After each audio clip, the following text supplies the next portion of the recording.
നമ്മൾ എല്ലാവരും ശബരിമലയിലെ പ്രശ്നങ്ങൾ ഇപ്പോ കേട്ടുകൊണ്ടിരിക്കുകയാണ്.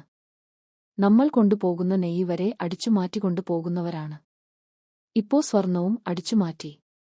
40 ദിവസത്തെ വ്രതവും എടുത്ത് നെയ്തേങ്ങ കൂടാതെ മറ്റ് അമ്പലങ്ങളിൽ ഉടക്കാനുള്ള തേങ്ങയും മറ്റും തലയിൽ വെച്ച് തൊണ്ടപൊട്ടുമാർ ശരണവും വിളിച്ച് ആ വലിയ മല കേറി പോകുന്നത് നമുക്ക് അയ്യപ്പനോടുള്ള വിശ്വാസവും ഭക്തികൊണ്ടും മാത്രമാണ്. അവിടെയാണ് ഇങ്ങനെയുള്ള കള്ളത്തരങ്ങൾ നടക്കുന്നത്. പിന്നെ എന്തു വിശ്വാസത്തിന്റെ അടിസ്ഥാനത്തിൽ നമ്മൾ 41 ദിവസത്തെ വ്രതം എടുത്ത് അങ്ങോട്ട് പോകണം? സാധാ ഒരു അമ്പലം എന്ന രീതിയിൽ ശബരിമലയെയും മാറ്റണം. പണക്കാരന് ഒരു വരി, സാധാരണക്കാരന് മറ്റൊരു വഴി. 500 കൂടുതൽ കൊടുത്താൽ മുന്നിൽ നിന്നും അയ്യപ്പനെ കാണാം. ഇല്ലേൽ നല്ല പോലെ പോലും കാണാൻ പറ്റില്ല. തിരക്കാണ്, അതും ശരിയാണ്. എന്നാലും കട്ടുമുടിക്കുന്ന ആശാന്മാർ ഉള്ളപ്പോ നമ്മൾ എന്തിനാ ഇത്ര കഷ്ടപ്പെട്ട് വ്രതം നോറ്റ് പോകണം? സാധാ ഒരു അമ്പലത്തിൽ പോകുന്ന പോലെ അങ്ങോട്ടും പോയാൽ മതിയല്ലോ. എന്താ നിങ്ങളുടെ അഭിപ്രായം?